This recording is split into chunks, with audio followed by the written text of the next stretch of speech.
Focus. Focus. Oh, hold on. I've got a manual focus still. Time for another Indomitus conversion video, and in today's video we're going to convert the Necron Skorpekh destroyers, and it's coming right up. Necrons! Nick speaking, and welcome to this video. And if you're new to the channel and you want to learn about Necrons and more, then please subscribe and hit the bell button to turn on all notifications so you don't miss an upload.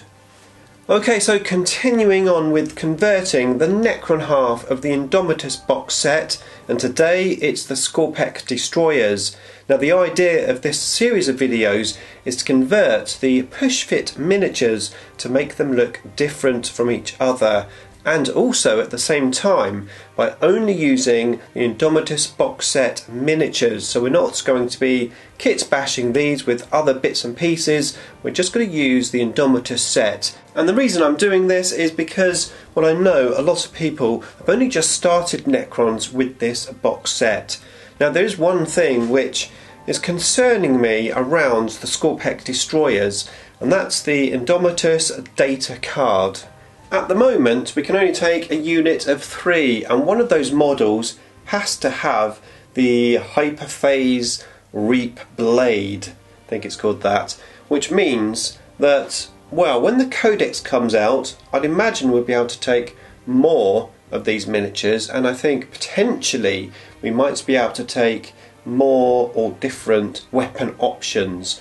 I think the odds are that we are going to have bigger units of these, maybe 6 or possibly even 9, and if that happens, well, maybe the Reap Blade will be slightly different. Maybe you can have one Reap Blade for every 3 miniatures, maybe just one Reap Blade for the unit, like a heavy destroyer being upgraded from a destroyer in a unit of destroyers, you can only have one.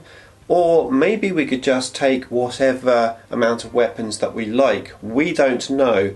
However, having built 3 of these guys already, one with the Reap Blade, I'm thinking if I build another 3 and I put a Reap Blade on that set of 3, and then when the rulebook comes I want to play a unit of 6, but you're only allowed to have one Reap Blade, well, my models aren't going to match, so I'm thinking of magnetizing them, or at least magnetizing one Reap Blade so I can take it off, and when I eventually get some more bits I can then magnetize on some of the standard weapons, so at least I'll be a little bit more future proof by having this Reap Blade magnetized. So that's the plan, magnetize that weapon and convert the miniatures so they look different from my first standard set of miniatures, and hopefully you'll enjoy watching the conversion video. Right, time to go. Table down. Okay, so here are my Skorpekh destroyers, built exactly like the instruction book says, and of course now I'm building another 3 and I want to make them slightly different. I'm also thinking about magnetizing the Reap Blade on this guy to make them more future proof. Now, looking closely at the models and the body in particular, the top half of these 3 models are all angled slightly different, so that's good because I'm thinking what we're going to do is change the weapons on each one, so each one will be different from each other. However, before we work on the top half of the bodies, we need to work on the legs, and I'm going to use inspiration from my Skorpekh Lord conversion, which I'll link you up to at the end of the video if you haven't seen it already. And in that conversion we basically took a lot of the debris off of the feet, and then we used some stones to raise this leg here, so the legs are slightly angled differently from each other, and that will help the pose. But before we can do any of that, we need to cut all of the pieces off of the sprue, and we need to clean up the mould lines, which of course I've already done, and I've got them here in these tubs. So let's get to work on the legs. Okay, so that is done. I've basically gone into each foot and I've just had a little play around with it with my knife, cut off little bits and pieces, like for example on this one I cut the skull off at the back. I've reshaped some of them, and on some of them I actually took the little pin that goes onto the base off. I've kept the little pin so I can glue them back on, maybe in a slightly different position, or even just to fill the hole. But that's all the legs now, looking different. Now the next stage is the section where the legs go onto, which on my previous conversions I've been cutting this body off, pinning it and rotating it, and I'm going to do exactly the same for these. So all three of them I'm going to cut them off at the waist, drill a hole in the top and bottom, and use a paper clip as a pin. Okay, so I've done all of that. I cut it at the waist and I put a little pin in there. And I've done that on all three of them, and I've also been working on the legs. So just going through these one at a time. On this one here I've filled the little hole with one of the pins. It's pinned just on the back section there, and my plan on this one is to raise both front legs and use some little rocks, so he'll be standing on two rocks on the front. This is the one with the big weapon, so I'll be magnetizing the arms on this one as well. Should be a pretty cool pose. And then on this one here, I'm currently waiting for this to dry. I've glued on two little pins that I'd obviously previously cut off, and I had to change the position of them where I cut off a load of the terrain that was on there. They're currently just gluing, and once that's dry I have the option under this foot here to again put rocks on, so it will be raised up.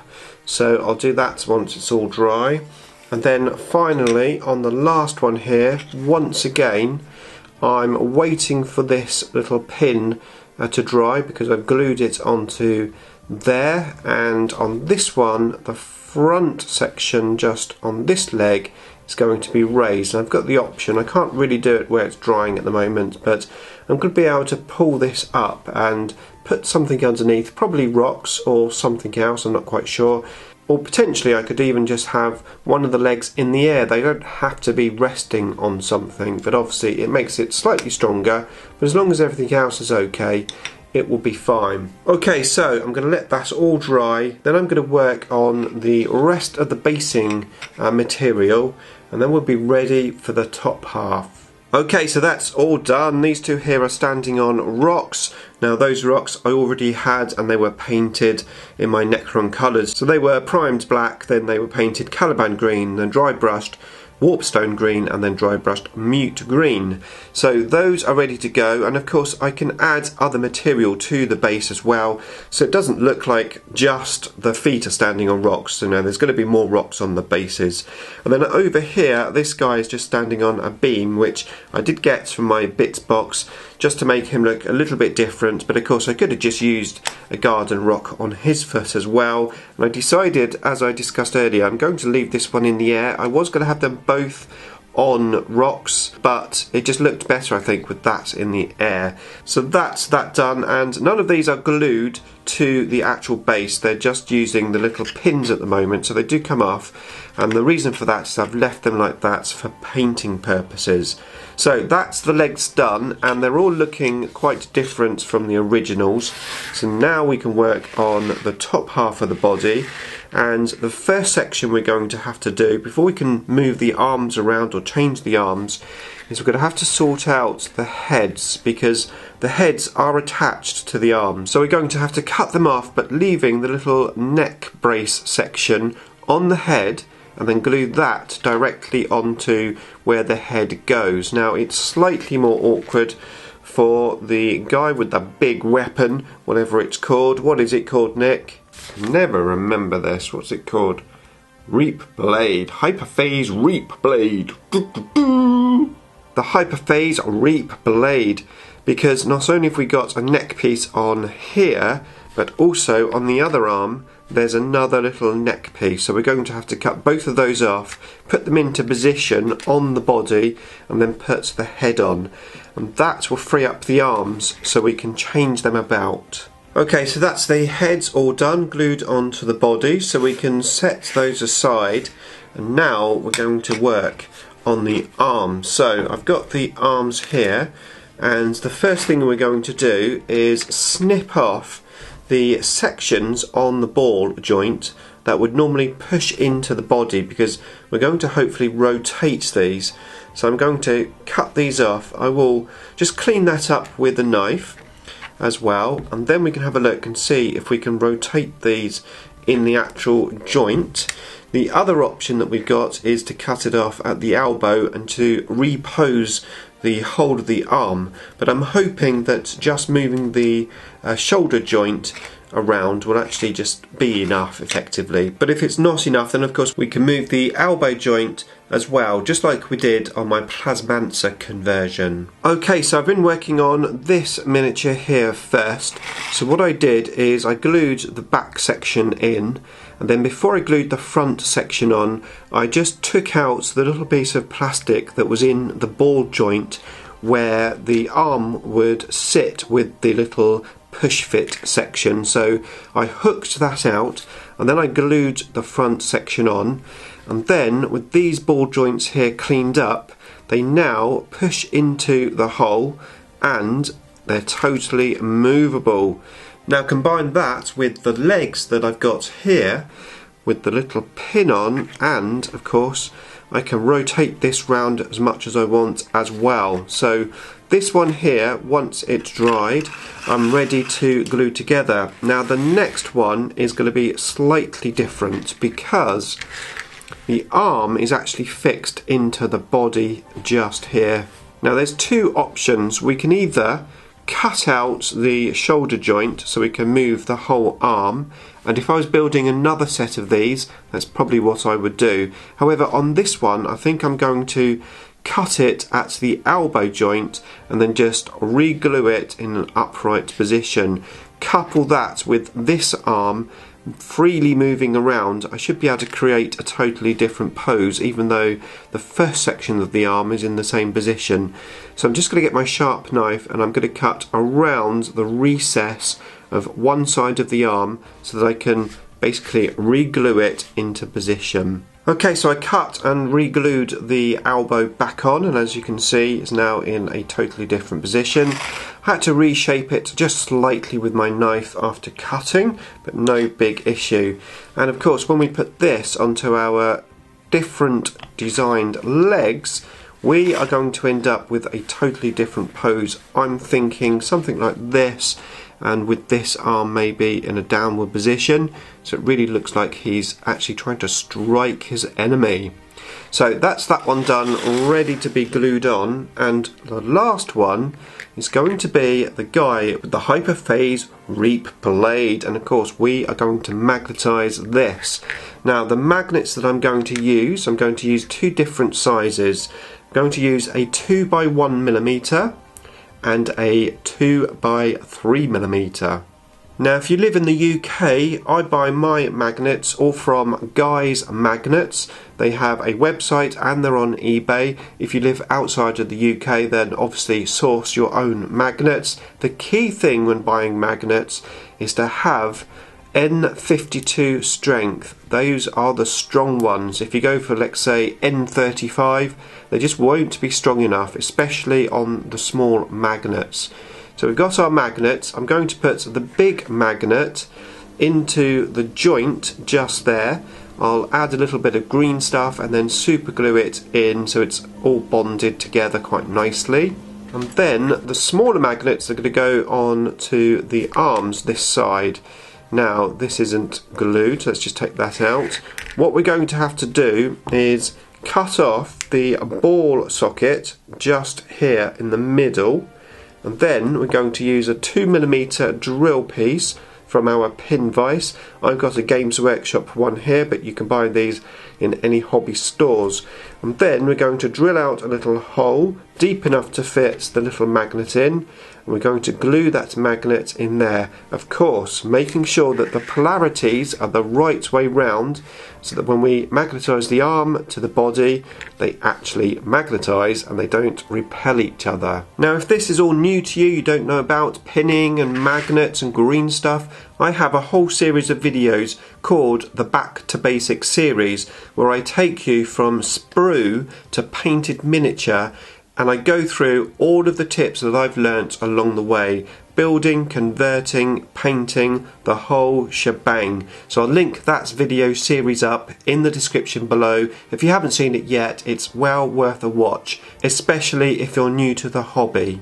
Okay, so that's the arms magnetised. So I managed to get one magnet in there, one magnet in there. I had to fill this area a little bit with green stuff just to get the magnets to sit in the position that I wanted. And now these magnetise onto the body, and I've got them in a different position to the original pose. So when we put it onto our body, which again we can twist round to give us a different pose, I am thinking probably something like that.